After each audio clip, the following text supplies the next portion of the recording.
They say the gods decide our fates in silence, their divine judgments whispered across realms we cannot perceive. But what if you could hear them? What if every argument, every debate about your existence echoed in your mind like thunder? Marcus Thorne discovered this terrible gift on the night he should have died. Standing on the cliff's edge, ready to end years of suffering, he heard voices that didn't belong to this world. They were arguing about him. One voice demanded his death, claiming his thread had run its course. Another insisted he had purpose yet unfulfilled. A third laughed, suggesting his survival would create the most entertaining chaos. Marcus stumbled backward, his suicide forgotten, consumed by the realization that beings beyond comprehension were treating his life like a gambling chip. The voices didn't fade. They grew louder, more insistent, following him through every waking moment and bleeding into his dreams. What Marcus didn't know was that the gods rarely disagree about mortal fates. When they do, it means that soul stands at a crossroads so significant it could alter the fabric of destiny itself. The argument he heard wasn't casual divine banter. It was a cosmic trial, and he was simultaneously the defendant, the evidence, and the prize. 3 gods, 3 different visions for his future, 3 paths that would each reshape the world in profound ways. His survival depended on understanding why they cared, what made him different from the billions of souls they guided without comment. But understanding the gods is like grasping smoke. The more Marcus learned, the less certain he became. Were they saving him or condemning him? Was he chosen or cursed? And most terrifying of all, what happens to a man who becomes aware that his free will might be nothing more than an illusion? His choices merely moves in a game played by beings who existed before time itself. Introduction. The human mind wasn't designed to contain divine voices. Marcus learned this truth as madness crept through his thoughts like frost across a window. Every decision became paralyzed by their arguing. Should he take the job offer? One god saw prosperity, another saw chains, the third saw irrelevance. Should he call his sister? The voices erupted into debate about reconciliation, pride, and familial bonds that stretched back generations. Even choosing what to eat for breakfast triggered celestial discourse about nourishment, pleasure, and the symbolism of breaking bread. He tried everything to silence them. Medication left him numb, but the voices remained, crystal clear through the chemical fog. Meditation only gave them more space to fill. Loud music, constant noise, sleep deprivation? Nothing worked. The gods were relentless, their argument about his fate continuing without pause, without mercy. Marcus began to understand why mortals weren't meant to perceive the divine. Knowledge of the gods' involvement didn't bring comfort or purpose. It brought only questions that had no satisfying answers and a suffocating awareness of forces beyond his control. Yet within the chaos, patterns emerged. The 3 voices became distinct. One spoke with the weight of endings, of harvest and necessary death. One rang with possibility, with growth and transformation. The third danced with mischief, finding humor in paradox and chance. They were arguing about him, yes, but they were also revealing themselves, their natures, their domains. Marcus realized that if he could understand what each god wanted, he might discover what he himself was meant to become. So, where are you watching this from? What would you do if you could hear the gods debating your every choice? Drop a comment below and let me know your thoughts. Subscribe if you want to see how Marcus's journey unfolds, because I promise you, this story goes places you won't expect. The argument began on a Tuesday. Marcus had always thought that if the divine were to intervene in his life, it would happen during some significant moment. Instead, it came while he was buying coffee, exact change already counted in his palm, his mind occupied with nothing more profound than whether he'd remembered to pay his electric bill. The barista's mouth was moving, but her voice vanished beneath a sound like mountains grinding together. His thread grows thin. The pattern demands we cut it now. The voice carried absolute certainty, cold as winter stars. Marcus's hand trembled, coins scattering across the counter. You see only endings, never beginnings. His thread is meant to weave into something greater. This second voice felt like spring rain, full of insistence and hope. Or perhaps, a third voice chimed, bright with amusement, his thread will tangle everything beautifully. I vote we let chance decide. The barista was staring at him. Marcus realized he'd gone pale, was gripping the counter like a drowning man clutches driftwood. Ellie mumbled an apology, left the coins scattered, and stumbled outside. The voices followed, continuing their debate as if he wasn't listening, as if his awareness meant nothing to their cosmic deliberation. He made it to an alley before his legs gave out. This couldn't be real. Psychotic break, brain tumor, something rational and explainable. But the voices didn't have the quality of hallucination. They had presence, individuality, a reality more solid than the brick wall he leaned against. They were discussing his childhood, analyzing decisions he'd made years ago, debating their significance like scholars examining ancient texts. They spoke of his father's death, his failed marriage, his sister's estrangement, not with the vocabulary of human psychology, but with the language of fate, destiny, and cosmic balance. "The pain has shaped him into a blade," the first voice declared, "but a blade unused grows dull. His purpose has passed." "The pain has prepared him for what comes next," the second countered. "He isn't finished. He's barely begun." The third voice laughed. "You're both wrong. The pain hasn't shaped him at all. It's broken him into pieces, and those pieces might fall in any direction." Marcus pressed his palms against his ears, but the voices didn't come from outside. They resonated in his skull, in his chest, in some part of him that had no name. He was hearing the gods argue about whether he deserved to live, and he had no idea which side he wanted to win. What would you choose? To live because the gods deemed you worthy, or to die because they declared your story complete? Leave your answer in the comments. The psychiatric ward held him for 72 hours. Marcus didn't resist. Part of him hoped the doctors would find something wrong, something fixable, something that would explain why divine beings had invaded his consciousness. They ran tests, asked questions, prescribed pills that tasted like chalk and made his thoughts swim through mud. The voices kept arguing. When the psychiatrist asked what the voices said, Marcus lied. Something about survival instinct made him protect the secret, though he couldn't explain why. Dr. Sarah Chen had kind eyes and a voice trained for soothing, but she couldn't help him. How could she? Her world operated on chemical imbalances and neural misfires, on trauma and stress responses. His world now included beings who spoke about his life as if reading from a book they'd written themselves. When she prescribed antipsychotics, he took them obediently, knowing they'd fail. When she recommended therapy, he nodded and scheduled appointments he'd never keep. The third night in the ward, the argument changed. The voices had been debating his past, his pain, his failures. Now they shifted to his future, and the temperature in his sterile room seemed to drop. If he lives, he'll meet the girl with silver eyes. That meeting will cascade into war. The first god's voice carried grim certainty.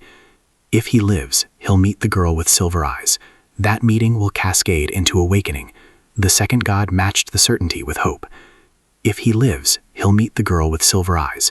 That meeting will be absolutely hilarious. The third god's amusement felt almost cruel. Marcus sat up in his hospital bed, mind suddenly sharp despite the medication. They were discussing something that hadn't happened yet, making predictions, seeing futures he couldn't perceive. The girl with silver eyes. He'd never met anyone matching that description, but the gods spoke of her as if she already existed, as if the meeting was inevitable.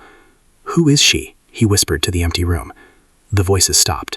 For the first time since the coffee shop, blessed silence filled his head. Then the third god spoke directly to him, acknowledging his awareness for the first time. "Oh, he's finally asking questions. This changes things. What questions would you ask the gods? Drop a comment and share your thoughts." They released him with prescriptions and a follow-up appointment card he crumpled in the parking lot. Marcus drove home through streets that felt simultaneously familiar and alien, knowing his old life had ended in that coffee shop, but uncertain what had replaced it. The voices had gone quiet after he'd spoken to them, and the silence felt more ominous than their arguing. What had changed? Why did acknowledging them matter? His apartment greeted him with the staleness of neglect. Mail piled beneath the door slot, plants dying on the windowsill, the blinking light of an answering machine displaying double digits. Marcus ignored it all. He sat on his couch and waited, because he could feel something approaching, some shift in the fabric of whatever this new reality was. The first god spoke at sunset. "You weren't supposed to hear us."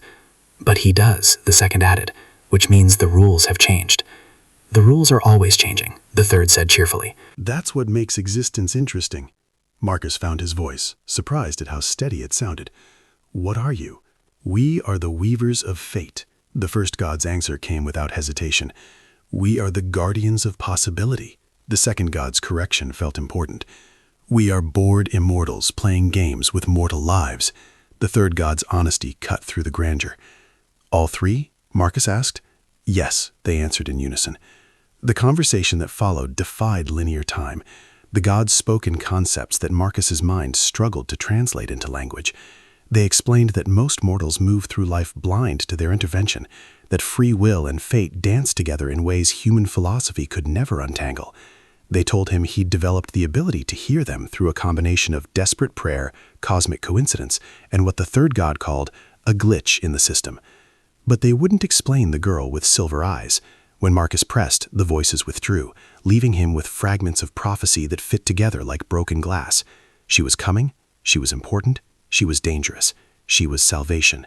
She was all of these and none of these, depending on choices unmade and paths untaken. "Can I stop it?" Marcus asked the silence. "Do you want to?" The third god's question hung in the air like a challenge. That night, Marcus dreamed of silver eyes watching him from shadows, and he woke uncertain whether he was terrified or longing. What would you do if you knew someone important was coming, but not whether they'd destroy or save you? Comment below. She walked into his life on a Thursday, exactly 1 week after the voices began. Marcus had started working again, desperate for normalcy, going through the motions of his job at the architectural firm while the gods continued their intermittent arguments in his head. He was reviewing blueprints when she appeared in the doorway, and the world shifted. Silver eyes. Not gray, not blue, but genuine silver, like polished mercury, like moonlight given form. She wore a delivery uniform and carried a package, her expression professionally neutral, but those eyes saw through him in ways that made his breath catch. "Marcus Thorne?" Her voice was ordinary, almost disappointing after the build-up. "Yes," the word barely escaped his throat. She handed him the package, their fingers brushing for a fraction of a second. The touch sent electricity up his arm, and in his mind, the three gods erupted into simultaneous speech, their voices overlapping in a cacophony of warnings, celebrations, and laughter. Marcus staggered, gripping his desk. "You okay?" She reached toward him, genuine concern replacing professional distance. "Fine, I lied, just stood up too fast." She didn't believe him. He could see it in those impossible eyes, the way they studied him with an intensity that suggested she knew exactly what he was experiencing. She opened her mouth to speak, then seemed to think better of it. Instead, she pulled a business card from her pocket and placed it on his desk. "If you need to talk to someone who understands," she said quietly, "call me." The card bore no company logo, no official information, just a name, Celine, and a phone number. She left before Marcus could respond, her departure feeling both abrupt and inevitable. He stared at the card, at the package she delivered, his hands shaking as the gods' voices finally separated into distinct arguments. "She's here to kill you. The prophecy has begun." The first god's warning carried ancient dread. "She's here to save you. The awakening has begun." The second god's promise felt equally certain. "She's here because chaos is delicious, and watching you two collide will be entertaining." The third god's amusement hadn't dimmed. Marcus opened the package with trembling fingers. Inside, wrapped in plain brown paper, was a book. No title marked its leather cover. No author claimed its pages. He opened it and found his own handwriting, entries dated years in the future, describing events he hadn't lived, choices he hadn't made, conversations with gods who spoke through pages instead of thoughts. The final entry read, "Tomorrow, Celine will ask if I want to know the truth. I don't know what I'll answer. What would you choose? Truth that might destroy you, or ignorance that might save you?" Comment below. Marcus didn't sleep. He read the impossible book cover to cover, finding his future self's words growing increasingly desperate as the entries progressed. According to his own handwriting, he would learn that the gods' argument wasn't theoretical. Their disagreement had fractured something fundamental in the structure of fate itself, and he'd become the focal point where 3 different destinies tried to exist simultaneously. The first god wanted him dead to prevent catastrophe. The second wanted him alive to spark revolution. The third wanted him wild and unpredictable to shatter the patterns of cosmic order. Celine, the book explained, was like him, another mortal who'd slipped between the cracks of divine attention and gained awareness. But where Marcus heard the gods arguing about his fate, Celine could see the threads, the actual fabric of destiny that the gods wove.